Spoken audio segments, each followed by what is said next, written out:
Hey guys, this is Alex Krupski back again for Millennials in Print podcast, episode 3 with Jake Hoffman once again. And today we have another very special guest in Susan Pinter. She is Arandell's Director of Postal Systems and Operations, and we are stoked to have her on the show today. Hi, Alex and Jake. How are you? Good. Also, we're super excited to show off another part of Arandell. More importantly, our super cool retro orange chairs. So you don't get to see that every day. At least we're coordinated, like we all have the orange chairs. You know, we're not just doing some Total 80s, total 80s. Or 60s. So I think, Susan, it's not every day you have a postal expert on the show. So if you could just kind of give us a little bit of background, how you got into the industry, and then also how did you find your way into the postal side of the equation? So it all started when I was about 20 years old. I went and worked part-time bagging mail, sorting mail and bagging mail. And as the years went on, I went to different printing companies, and somehow I got put in the postal end to learn the rules and regulations. And as the years go on, here I am at Arandell 35 years later. So I enjoy the postal. It's very interesting, very challenging, and every day it's very, there's more to learn. And as the new PMG comes out this year, there's even more to learn. So, but welcome. Thanks for having me. Yeah, we're excited to have you. I think for the context of, ourselves, obviously, as well as our audience, I think it'd be interesting to hear, maybe some of the other printers you had worked at before Arandell. So when I started bagging mail, I worked for a company called Direct Marketing, and it was just a small mom and pop shop. There was one little press and 2 owners, and we started out with just mailing cards for insurance companies, running an inkjet machine, sorting it manually, and off to the post office it goes. So from there, the company kind of grew, and another company outbought them, which was Direct Marketing Services, which was another printer, and they were out in Pewaukee, and kind of outgrew them, and I ended up going to a large printer in Milwaukee here called Wisconsin Color Press, and over the years that closed, with the economy and all the changes, and before I came to Arandell, I was with Perry Judds. Another Perry alum. Another Perry, yes. I was just going to say that. Yes. We know a lot about Perry Judds. So I got a call from Arandell. So the old VP of Postal Affairs called me and asked me if I'd come and interview. And here I am today, almost 19 years later.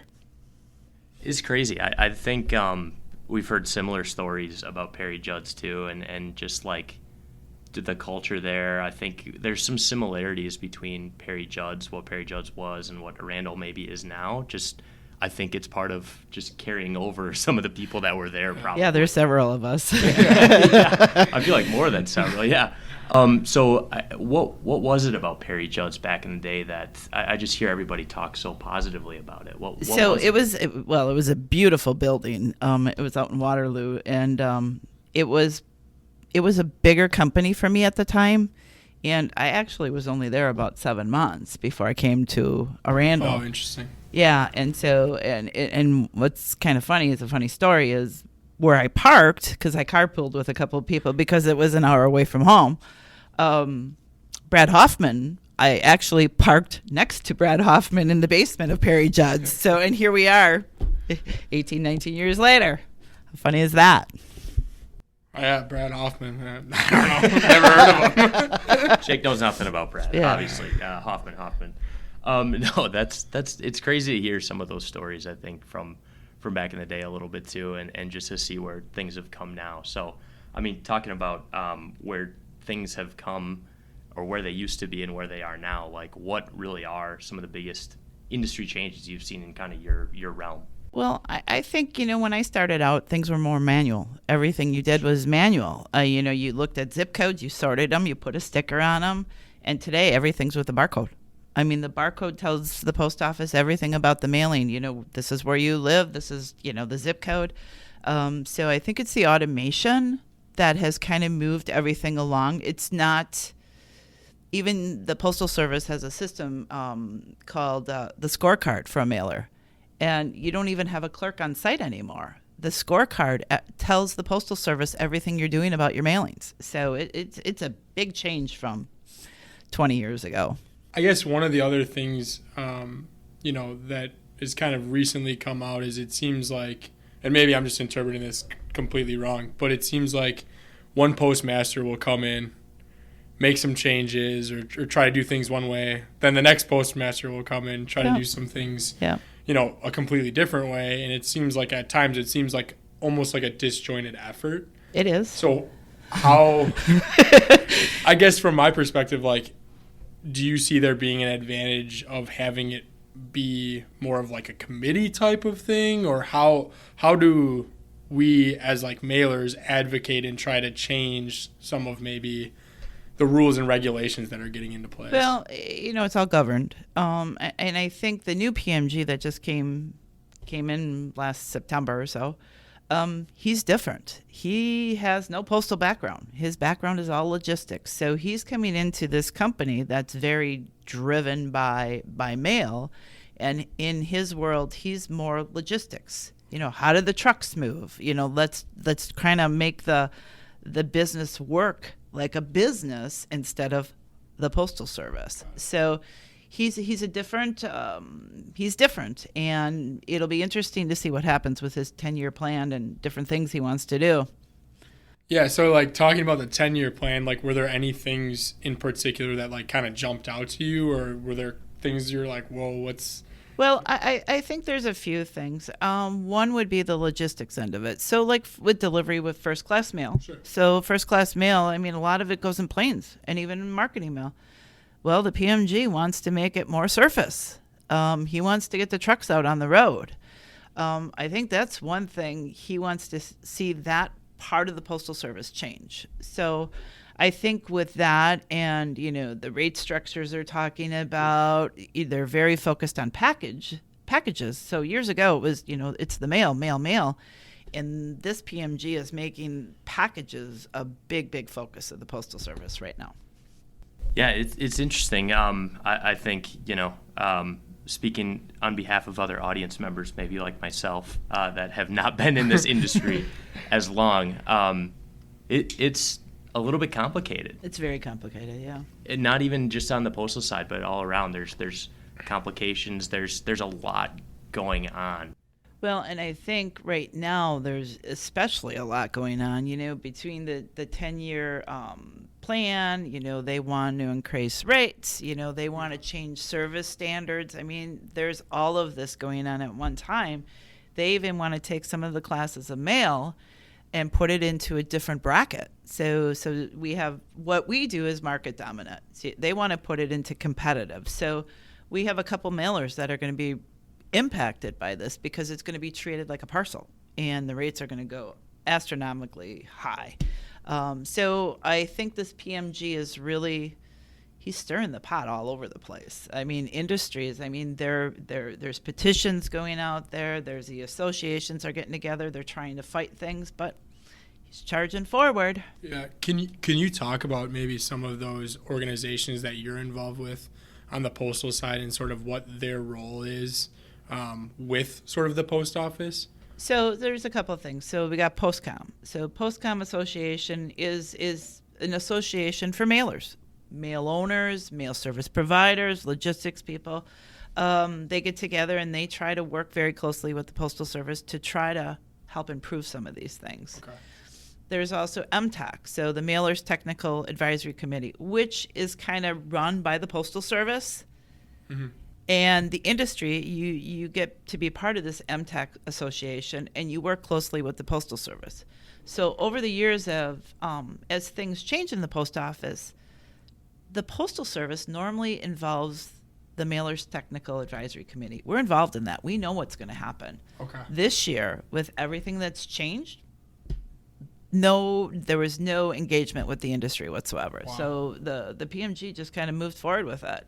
There's been talks, we'll get together, we'll talk about it, but, they just kind of charge forward with everything. Come to fruition. Yes. Sounds like yes. Interesting. So let's say we give Susan Pinter the fairy godmother wand and say, yeah, you get to do things the way you want. You are the new head of the USPS. what would you do? That'd be a big salary. She's going on vacation first thing. What would be some of the things that you would focus on? I think one thing would be collaboration. I think with what's happening right now, it could be detrimental to the industry. I mean, this industry, this supply chain is massive. And I think what's happening is they're kind of taking it their own way. They're charging forward. And there's going to be a lot of train wrecks as they move forward with it. So what would I do? I think the collaboration, since I've been through probably 5 or 6 different PMGs, our last PMG, Megan Brennan, she was a woman. She was awesome, but she moved on. So I think the collaboration is a big one. So especially like with some of these things like service standards. Sure. First class. So when you mail a first class piece, you expect delivery when, 2 to 3 days. Yeah. So, and what they're talking about is there's certain areas that are going to be impacted. It's not going to be 3 days. It could be 4 days. It could be 5 days.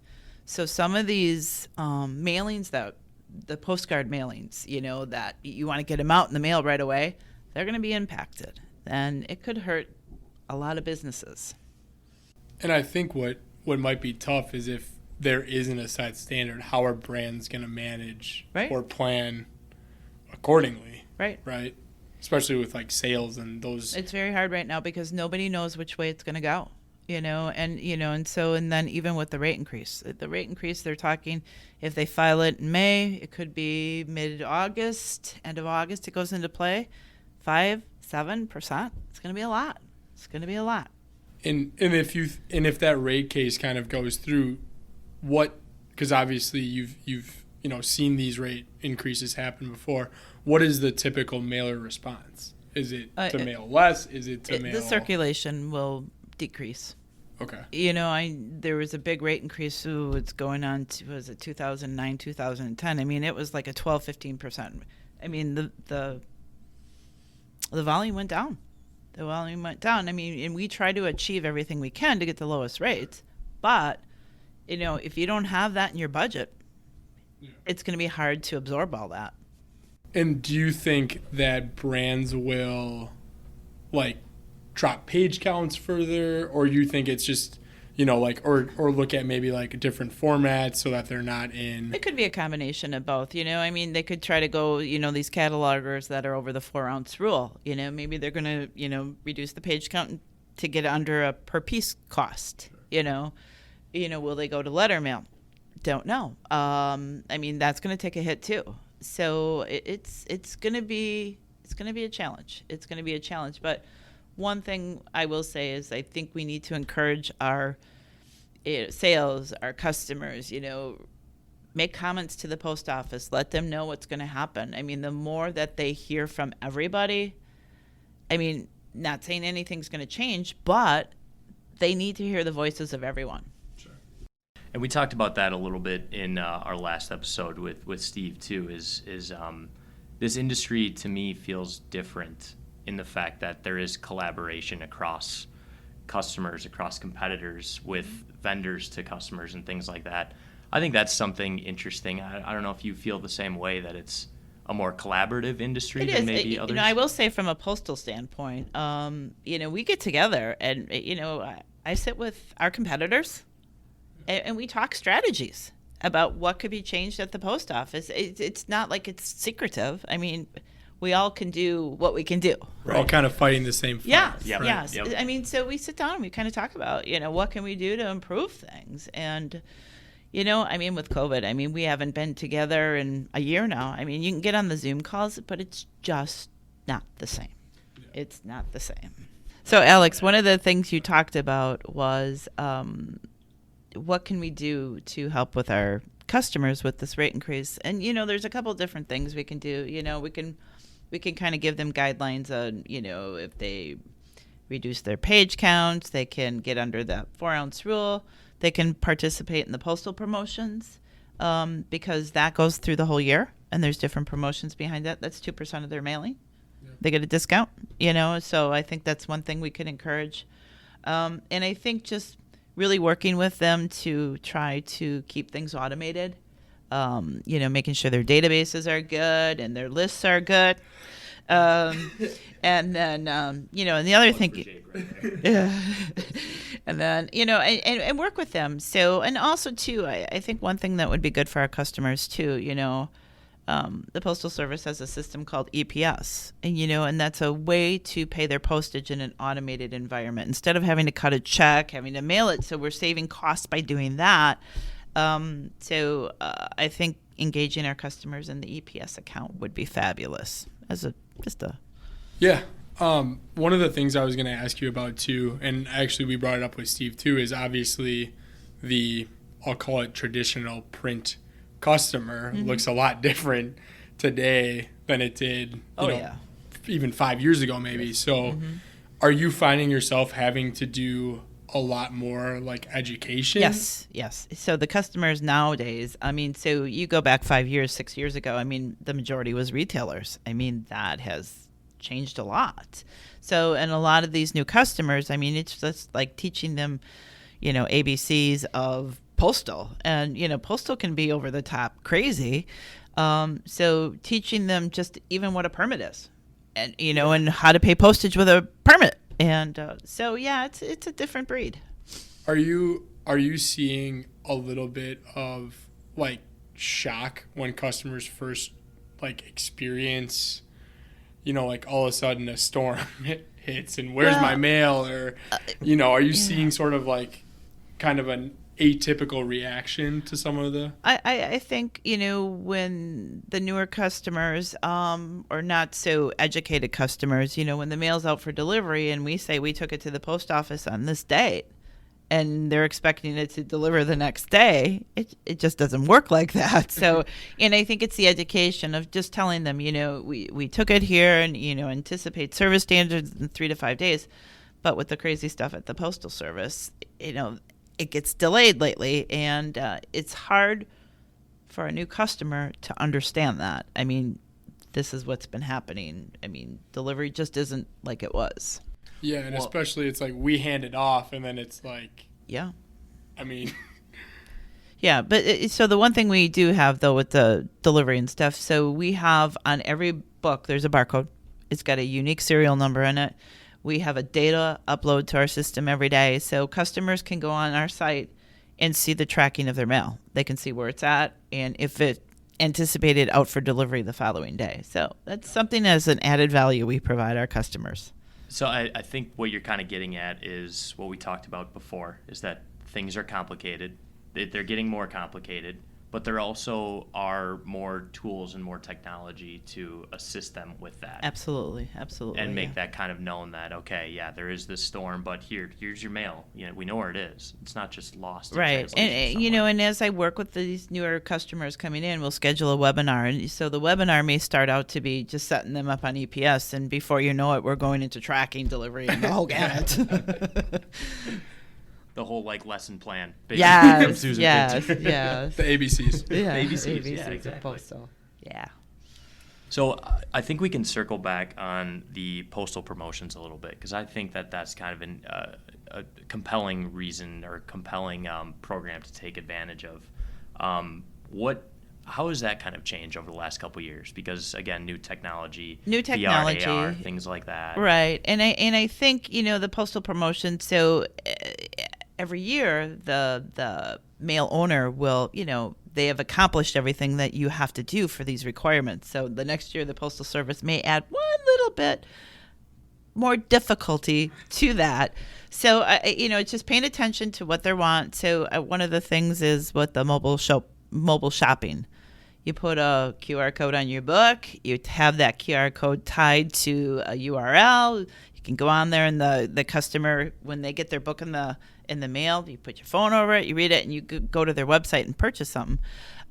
So years ago, it used to be, no, they didn't want that ugly QR code on there. But you know what? With technology days, they can do it in like a water tag. And different uniques, they can do it on their logo, and it's just a little bit more exciting. It makes it look better. So, but 2% adds up. Yeah. especially for some of those bigger mailers. I gotta believe 2%. Right. A big And deal. so, one of the newer promotions over the last couple of years is informed delivery. So with the informed delivery, are you familiar with informed delivery?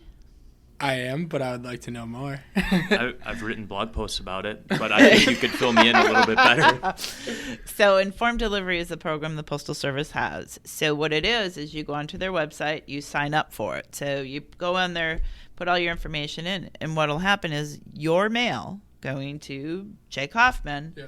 When those pieces scan at the post office, you'll get that in your email the next day, and it'll say, "Hey, Jake, you got your AT&T bill coming today," or you'll get a catalog. It won't be the actual scan of the catalog, but with the informed delivery, with the barcode, there's the Postal Service has something called a campaign where you go and you build this campaign and you put an image of what the catalog looks like. So when you're like uploading. Yeah, so when I put that barcode on your piece, that barcode is tied to that image that you uploaded to the site, and it kind of correlates it and ties it back together. So it's kind of neat to see your mail when oh, I got bills coming today, or I got this cool catalog coming. So, but it is a very simple promotion for customers to do, and they get that 2%. So there's a little bit of requirements with flats. You don't get the 2% on every piece because there's a lot of pieces that bypass the equipment, but on the letter mail you do. So it's kind of exciting.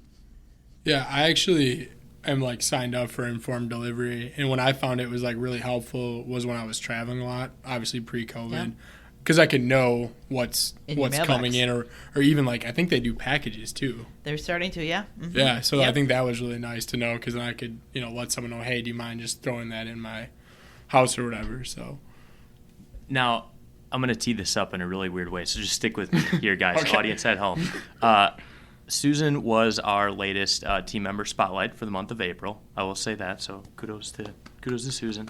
And in there we talked about Susan being a subject matter expert, like the epitome of it. So I love how passionate you get about informed delivery and postal systems and things like that most people don't. Do you see the postal promotions as being like an underutilized kind of program that not a lot of people take advantage of? Or? I think over the years, the amount of people participating in the promotion has grown. I mean, because they're all trying to save money. And so with some of the promotions, they're getting information that they wouldn't have had if they didn't do the promotion. So, yeah, so especially with informed delivery, they're getting that. And so with the mobile shopping, they're capturing everybody that's coming onto their website and stuff. And so in one of the other promotions is the emerging technology. There's different things you can do with that too. I mean, and tactile, you can have special paper, you can, add scent to the book. I mean, there's just different things that the Postal Service's goal is to engage digital to print. So yeah, and I know one of the challenges is, if you wind the clock back a little bit, the sort of augmented reality, virtual reality costs were so high that 2%, their net benefit would have actually costed them more. Yeah. Where I think those costs are starting to lower, so that 2%, you're capturing that 2% for a lot less than you'd have to invest earlier on some of those emerging technologies. And some of the technologies are, like you said, are just getting so much easier to do. Yeah. And so, and the Postal Service sees that, so they keep adding more and more. Yeah, I think AR VR is an interesting one where we've seen a few people take advantage of it, but the tech isn't quite there for them to meet that threshold where they're covering their costs with it. Right. But I think it's something exciting. I mean, the demos that we've seen about it.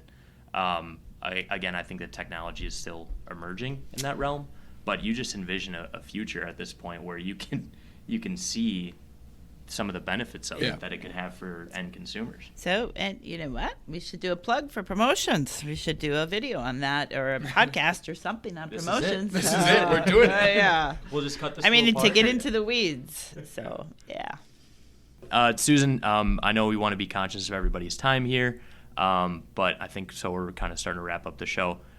Just wanted to give the ball to you and see if you kind of had any parting words, any last things, any final thoughts. just everyone pay attention to what's going on. So everything's coming so fast. I mean, you know, for us as the mail service providers, even trying technology to install or develop all these changes that are happening, it's going to be crazy. We're on a roller coaster. And we're all riding together. There you go. And we're all tall enough to ride.